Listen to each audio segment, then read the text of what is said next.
15ই August শোক দিবস সহ বিভিন্ন গুরুত্বপূর্ণ সিদ্ধান্ত যে সরকার নিয়েছে সেগুলো রিভিউ করতে বলেছি এবং আমরা সহ এখন পর্যন্ত যতগুলো রাজনৈতিক দল আজকের এই সভায় অংশ নিয়েছে প্রধান উপদেষ্টা এবং অন্যান্য উপদেষ্টাদের সাথে তারা পরিষ্কারভাবেই বলেছে 15ই আগস্ট এই আগস্ট হচ্ছে জাতীয় বিপ্লবের মাস। আমরা আগস্ট বিপ্লব হিসেবে এই মাসকে উদযাপন করতে চাই। এটা আমাদের শোকের নয়, এটা আমাদের সুখের এবং শান্তির মাস। কাজী এই 15ই আগস্টকে কেন্দ্র করে যে জাতীয় শোক দিবস, এই স্বৈরাচারী ফ্যাসিস্ট সরকারের যে নেওয়া সিদ্ধান্ত সেটা বাতিল করা এবং ওই দিন সরকারি যে ছুটি ছিল সেটাও বাতিল করে স্বাভাবিক কার্যক্রম চালু করা এবং আওয়ামী ফ্যাসিস্ট শক্তি 15ই আগস্ট থেকে 21শে আগস্টের মধ্যে ঢাকায় যে তাণ্ডব চালানোর একটা মহা পরিকল্পনা নিয়েছে, সেই পরিকল্পনায় সরকার যেমন আইনশৃঙ্খলা বাহিনীকে দিয়ে তারা মোকাবেলা করবে, একই সাথে আমরা এই আন্দোলনকারী ছাত্র জনতা নাগরিকদেরকে নিয়ে 2-1 দিনের মধ্যেই জনতার মঞ্চ গঠন করে এই গণহত্যায় জড়িত ঘাতক হাসিনার বিচারের দাবি এবং হাসিনাও তার দোসরদের বিচারের দাবিতে ঢাকা সহ সারা দেশের রাজপথে আমরা অবস্থান নেব। পাশাপাশি আজকে আমরা 14টি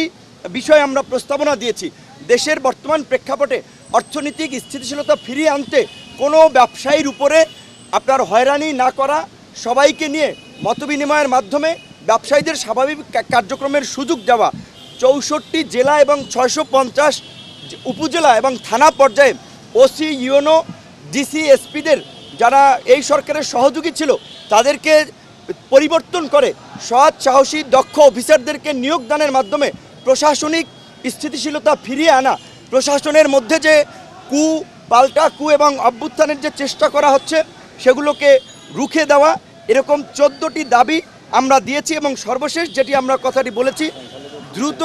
সময়ের মধ্যেই রাষ্ট্র সংস্কার ও জাতীয় নির্বাচনের রোডম্যাপ প্রদান এবং এই যে আওয়ামীপন্থী যে সংখ্যালঘুদের একটি অংশ আপনার যে বিভিন্ন ধরনের প্রপাগান্ডা এবং বিভ্রান্তি ছড়াচ্ছে, নির্যাতন, হামলা মামলার এবং সেটাকে প্রমোট করছে ভারতীয় কিছু মিডিয়া, এই বিষয়ে আমরা সরকারকে জানিয়েছি এবং আমরা অনুরোধ করেছি সংখ্যালঘুদের এই হামলা মামলার বিষয়ে তদন্ত করার জন্য একজন সংখ্যালঘু বিচারপতি কিংবা বিশেষ ব্যক্তির নেতৃত্বে একটি তদন্ত কমিটি করে এই ঘটনার বিষয়ে আপনার ব্যবস্থা নেওয়ার এবং উপদেষ্টাদেরকেও আমরা সংখ্যালঘুদের সাথে মত বিনিময় করার আহ্বান জানিয়েছি। কারণ বিপ্লব উত্তর বাংলাদেশে কেউ অনিরাপদ নয়, সকলে নিরাপদ এবং সকলকে নিয়েই আমরা আগামীর বাংলাদেশ গড়ে তুলব এবং সেই বাংলাদেশ মানবিক সমৃদ্ধ বাংলাদেশ গঠন করার জন্য উপদেষ্টাদের যেই সময় প্রয়োজন, যেই সহযোগিতা প্রয়োজন তার সবটুকুই সব রাজনৈতিক দল করবে, সেই কমিটমেন্ট উপদেষ্টাদেরকে তারা করেছে। এবং আপনারা জানেন যে এই মুহূর্তে এই সরকারের জন্য চ্যালেঞ্জ হচ্ছে আইন শৃঙ্খলা পরিস্থিতি স্বাভাবিক রাখা এবং জনজীবন তথা বাংলাদেশের পরিবেশকে শান্ত রাখা। যেহেতু এই যে পরাজিত ফ্যাসিস্ট শক্তি, দানবীয় শক্তি নানানভাবে দেশকে অস্থিতিশীল করার পায়তারা করছে, মরণ কামড় দেওয়ার চেষ্টা করছে, সেই সরকার এবং এই অভ্যুত্থানকারী ছাত্র জনতাকে সেটা রুখে দেওয়ার মধ্য দিয়ে স্থিতিশীল অবস্থা বজায় রাখাই এই মুহূর্তে চ্যালেঞ্জ। কাজী আমাদের অনেক ডিমান্ড আছে, অনেক কিছু বলার আছে। আজকে আমরা অত বিস্তারিত আলাপে যাই নাই, 14 দফা দিয়েছি এই পরিস্থিতি নিয়ন্ত্রণ করার জন্য। 15ই আগস্ট নিয়ে যেহেতু আপনার 2-1 দিনের মধ্যেই দিবসটি আসছে, সে বিষয়ে সব রাজনৈতিক দল বলেছে, আমরা সেই বিষয়ে সিদ্ধান্ত দিয়েছি আবু সাঈদ সহ নিহত সকলের পরিবারকে যথাযথ ক্ষতিপূরণ দেওয়া, দ্বিতীয় মুক্তিযুদ্ধের বীর শহীদদের সঠিক তথ্য এবং তালিকা করা, মুক্তিযুদ্ধের শহীদদের মতো যেন তাদের প্রতি অবিচার করা না হয়, ভুল তথ্য না থাকে, সেই বিষয়গুলো আমরা জানিয়েছি। উপদেষ্টারা কাজ করবে। এখন স্থিতিশীলতা, শান্তি ও স্থিতিশীলতা ফিরিয়ে আনা এবং ফ্যাসিস্ট আওয়ামী শক্তি যেন মাথা চাড়া দিয়ে উঠতে না পারে পাড়া মহল্লায়, জেলা উপজেলায়, সেই কাজটি করাই এখন ছাত্র জনতা নাগরিক সবার দায়িত্ব। গণতন্ত্রে বহুমত বহুপথ থাকবে, কিন্তু পৃথিবীর বহু দেশে নজির আছে যে মানবতা বিরোধী অপরাধে জড়িতদের বিরুদ্ধে আইনগতভাবে পদক্ষেপ নেওয়া, তাদেরকে নিষিদ্ধ করা। জার্মানিতে নাৎসিদের নিষিদ্ধ করা হয়েছে,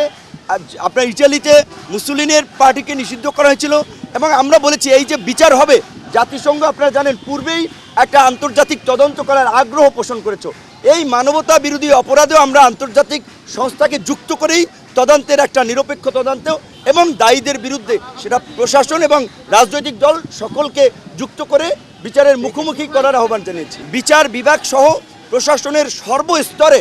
এই ফ্যাসিস্টের সহযোগীদের চিহ্নিত করে দ্রুত চাকরিচ্যুত করা, তাদের বিরুদ্ধে পদক্ষেপ নেওয়া এবং সৎ, দক্ষ, পেশাদার অফিসারদেরকে দায়িত্ব দিয়ে আইন শৃঙ্খলা পরিস্থিতি স্বাভাবিক আনা, এই দায়িত্ব আমরা সুস্পষ্টভাবে আমাদের 14 দফার মধ্যে জানিয়েছি। আপনাদেরকে আমরা একটা কপি দিয়ে দিচ্ছি। ধন্যবাদ।